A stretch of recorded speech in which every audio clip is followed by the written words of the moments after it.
I've seen this so many times, but I want to say shouts out to everybody that shows support to the page. I mean, everybody who spread love. Rest in peace to all my homies that ain't here no more.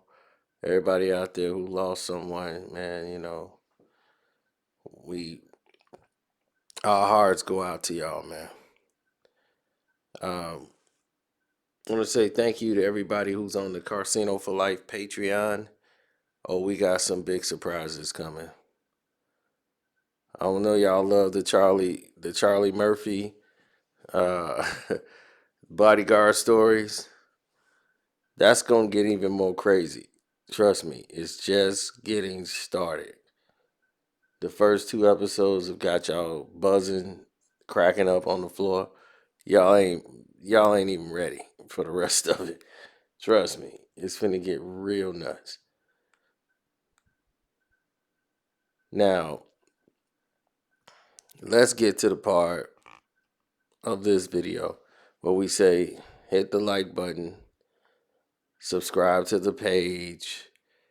There's something that's called the notification bell. Make sure you hit that notification bell. Like the video, all that stuff, right?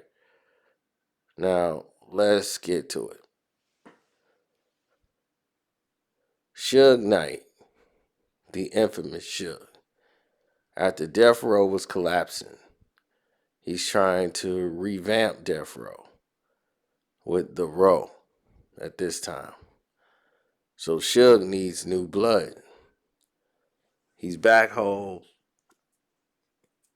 He's back in charge, and he's taking over the label, right? A lot of y'all didn't know that he was trying to sign Nas and get Nas out of his deal with Columbia because he knew Nas was not getting what he should have been paid. And while he was locked up, he saw Nas had a bunch of huge movement going on, especially getting love in LA. Like they love Nas. He's got the Godson across his belly. He loving Pac, and that's why he was allowed to do so many different things and get permission to have Thug's Passion with him and Tupac on a record. His love and devotion to Pac was noted, and to put them on a song together like Thug's Passion or Thug's Mansion.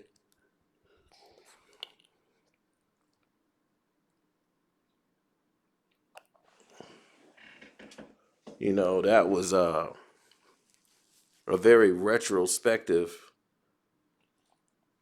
song and an album that switched from one gear to another gear on the Godson album. But when he came home, he knew I can't just make a whole West Coast album. I gotta have West Coast, I gotta have down South, I gotta have the East Coast. I gotta have some type of connection in the East. I can't just do it all West no more because I'm basically at war here in the West, being pushed out with Dre and his label. Because Dre was doing his thing at the time with Aftermath. So Suge's trying to, kick his thing off and reinvent himself with the Row. So Suge comes to New York, and he was coming up here to meet some of the guys. And Suge got money at this time.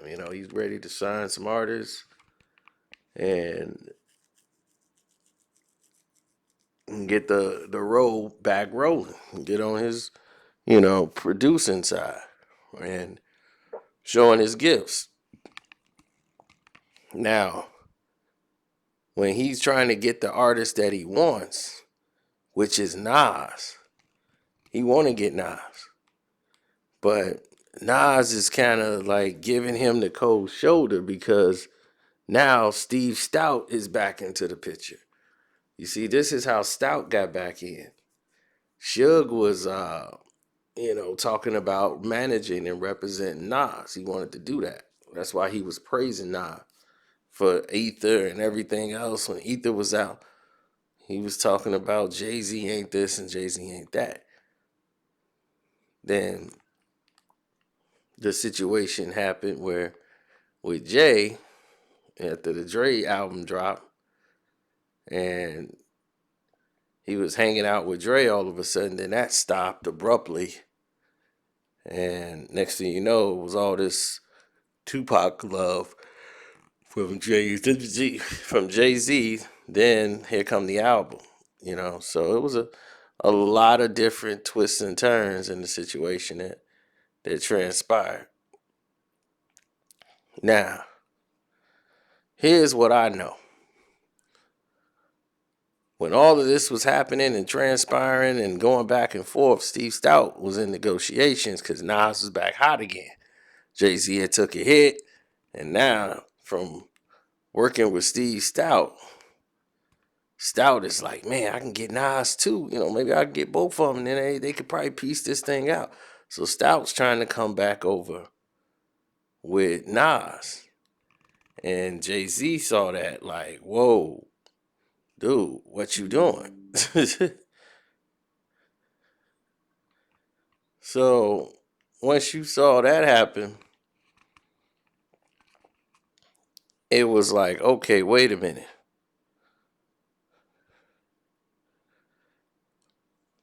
You trying to go back over there? But he saw the interest because Suge was trying to get up there and manage Nas because he wasn't happy at Columbia Records, but he owed Columbia Records, so they wasn't going to deal Nas at all. And especially after this album just dropped, Nas is back on top. Now here comes Steve Stout again. So Stout, who was gone basically after Nostradamus album, now Steve Stout is back in the picture after Stillmatic comes in, and he had nothing to do with that. Now he wants to come back in when the Godson album comes back around, and they're rolling around for that. Stout's in negotiations with that because, Jay is working on his whole revenge on Nas thing, and Stout's trying to tell Nas how we can get to the money. And we can do these deals, and we don't need this beef, we don't need this war. Let's just, get these deals done. And I know you want to get out of this contract with Columbia Records. So I'm going to help you do it. But let's start off on the right path. They giving us a big budget for Godson, but they need the album like back to back. Like they want to strike while the iron's hot. They can't let Nas go 3-4 years without dropping another album. So Suge is like,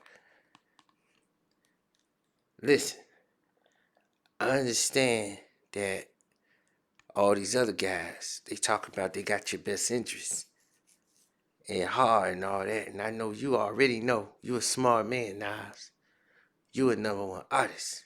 So you already know you the boss. And these other guys ain't gonna be able to help you. When you go across the waters on the West Coast and you go into certain cities or malls, you go shopping. You got family with you. These other people, they only care about you. They can't keep everybody else safe. You see, I can guarantee ain't nothing gonna happen to your family. Ain't nothing gonna happen to nobody around you. So with that put in play, he was just trying to let Nas know, I'm just trying to help you. See, because these guys out here, they're going to try to attack you. And everybody got their little packs. And they think Suge Knight control everything, and I just push a button. But I was locked up. And a lot of these guys was getting robbed, and they been lying, and they going back telling people back in their towns that they just lost their jewelry. When a lot of the times they been getting robbed, and then they try to bad back or call a favor for somebody. But Dr. Dre can't save you. As you can see, Dr. Dre wasn't going to do nothing for you. He broke out of town on you. That's what he do. And that's how the whole firm situation went down. And Nas is like, man, Dre just came in, did a couple of things, showed up for a video shoot, then disappeared.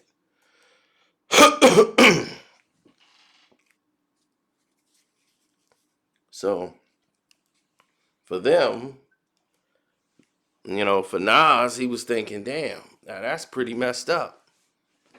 You just came in and left. So he was feeling some way about that. Naturally anybody would. If you come into town and you think it's somebody gonna be, riding with you, and then they dip out and they go back to LA and leave you, holding the bag. But because the Firm album wasn't a miracle, Dre and them was out. And that was that. And it was like, wow, okay, so everybody just took the Firm money and broke. If you look at the back of that album, I swear it's about like 7, 8 different record labels on there. Everybody was into that project, stealing money. Kid you not. Now, back to this situation. So Suge comes to New York. Nas was trying to get his buddy deal independently, but Lake was under the impression that Nas was gonna be like on all the records and all this stuff. Nas did a verse, Normally, the price for a verse for Nas is like over probably 200,000 or more. For a verse from Nas, that's like 200 grand for 16. So, or probably more, depending on what's going on. But at that time, you looking at about 200 grand. And he gave it to him for free. And Lake was making sure Nas was straight. And at that time,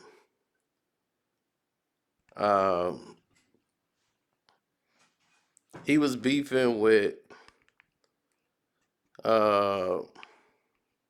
his former buddy Mega, his childhood, homie from where he's from, called Mega. And when Suge came to town to sign people, he was looking at getting Nas, but he knew from Lake what the situation was.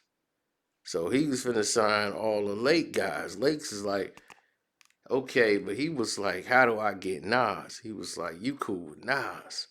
So that's how Lake was even in the picture. He got introduced with all them dudes, Mega and all them. They introduced him to Lake. But he was looking for Nas' brother, Jungle. Y'all know Nas' brother, Jungle? He's like the protection. He the bodyguard. Lake's like, Jungle? Like, that's a kid. Like me and my guys, we run that. I'ma take you through Queensbridge. And you ask anybody about Lake. And he did that. Suge got him a deal. True to his word. So, but he wanted to sign Jungle because he knew if he signed Jungle, Nas gonna have to come. And Nas was having problems with Columbia Records because, one, Columbia Records is going through a shift. They were going broke. Not going broke, but managerial changes. People were getting other jobs, and the people that, new people coming in ain't noticing like, oh, that's Nas. They just like, whatever. We got new ideas. We got new artists we got to focus on. So the old artists ain't bringing it in no more. That's that. So Nas felt like he was being treated second fiddle and he wanted out. So he did a double CD to give them their to help get to the completion of his contract. The double CD, so that counted as two CDs. So he was gonna do a double CD to get up out of there. Suge was right. He was getting screwed over managerially. Suge was gonna manage him and then try to put him on the road and get him out west. And said if he was out west and dealt with them, and they got guys that'll help him make radio hits. And that's why he never could really get a chance to really sit down and have his one-on-one with Nas the way he wanted. But that's why he was telling Lake and all that, like, you see, with Nas, I can help him. See, his problem is he a good rapper. And when you're a good rapper, sometimes it's hard to make a good radio song. And he actually said that. And I can help him like I helped Pac. Pac was a good rapper, but Pac didn't have a lot of radio hits until he got with the Row. We fixed that. Pac he wanna rap for the streets. And he got a lot of songs that they play on the radio, but they really street songs. And I said, I know how to cross over to all genres. I know what that sound is. I know what it sound like. So I'ma help him like I helped Pac. Pac would have never made I Ain't Mad at You if it wasn't for me. I said, nah, we're gonna put Danny Boy. Had his song, gotta make it smooth, slow down, people can hear you better. So we made it, different tones for the album to make it like a real record. That's why All Eyes on Me is so complete. It's because I was helping overseeing it. From even the title, I named the album All Eyes on Me. He wanted to name it Euthanasia. Now, did I make the right decisions or did I not? Now, as a manager, I put Tupac in a position where he rebranded himself. He had more movie deals and contracts coming. Because now, he could write his own ticket. So when you know that, Hollywood gonna be knocking on the door. You just sold 5 million records. So I could do the same for Nas. Nas could be selling 5 million records. So it's all up to the artists on what they want to do. Do they just want to be a dope rapper in the neighborhood? Or do they want to sell 10s and 7 million records and be a star?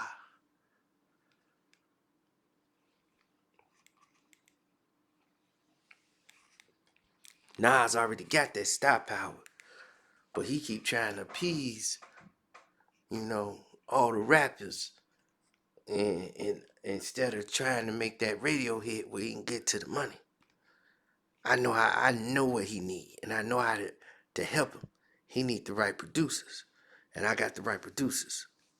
So that was his goal. He wanted to get all those producers around there so that they can cut that record, the type of record that he know would just hit and knock it out the park. That was his goal. He wanted Nas. And if it was going to take signing Jungle, he didn't give a damn. He was going to sign Jungle to a deal to try to get Nas locked in.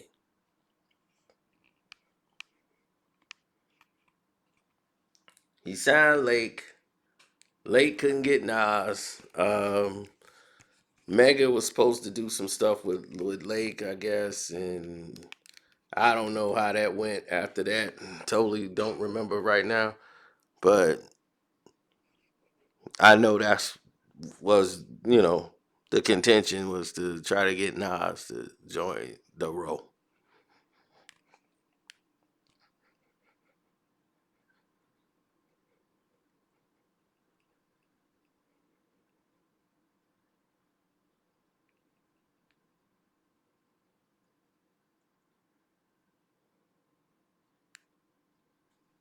Well, a lot of these people don't understand hip hop. That's why they are in a predicament that they're in.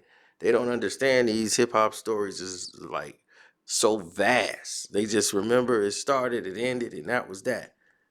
But Jay was paying Suge by taking Tupac's publishing for like Me and My Girlfriend and songs off of Machiavelli album and all of these things. This is why he was taking these songs and putting those credits on the album so that they would kick back to Death Row. And that's how they were getting some points on the Blueprint 2 album, which was a big money loss for Def Jam.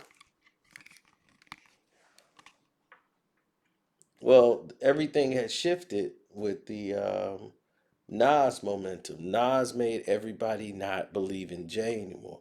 It knocked Jay off his pedestal. So even though he dropped some of the most vicious raps ever on some of his best hip hop lines, as far as a rapper, was on the Blueprint 2,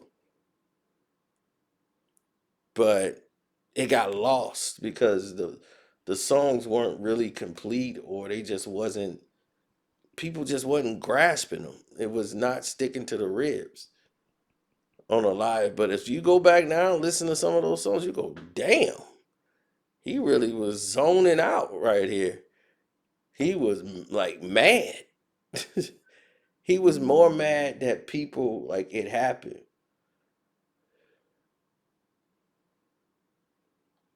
You know what I'm saying? He was more mad that it happened. You know what I'm saying? That's was like people were turning on him. Like people that he dealt with in like Hollywood. Like, wow, people are like everybody's like mad at Jay-Z, like he did something wrong. And he was felt some type of way. That's why he talked about Rosie Perez. He spoke about all these people, on that record.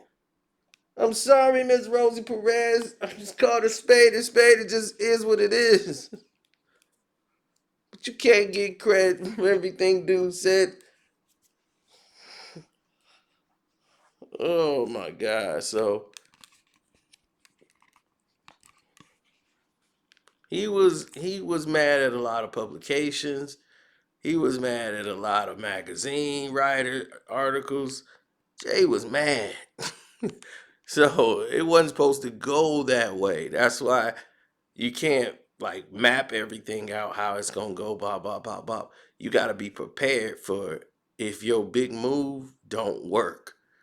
And his big move, his ace in the hole was I slept with your baby mama, and he thought that was gonna trump everything. So if Nas come back, I'm gonna hit him with I got his baby mama, and that's gonna just get me the victory. Oh no no no! That big move turned out to be either ate through that. Nobody cared. That just validated Nas to even take you out. He thought everybody gonna be, oh, we got his baby mom. That's why he saw it. No, no, no, no, no. They wasn't. Only a couple of clowns were saying that. Everybody else is like, dog, you corny. He had the right to come at you, dog. You gonna try to go after that dude family? You know what I'm saying? And he, Nas keep to himself. See, if Nas was this big, boastful, flashy guy like that, he the low key cool dude. So dudes weren't honoring that. You see what I'm saying? So that's what made it different. But I ain't gonna hold y'all.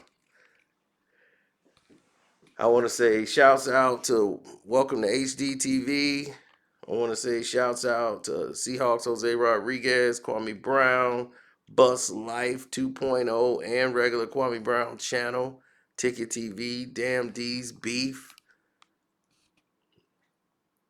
One Crack News, my channel, Screen Fiend channel, Dreamers Pro, It's a lot of us. Angela Stanton King, Angie's house. Uh, she's doing a lot of good things over there. You can check that out. And yeah, man, the Patreon is cracking. So keep up with that. And I'm out.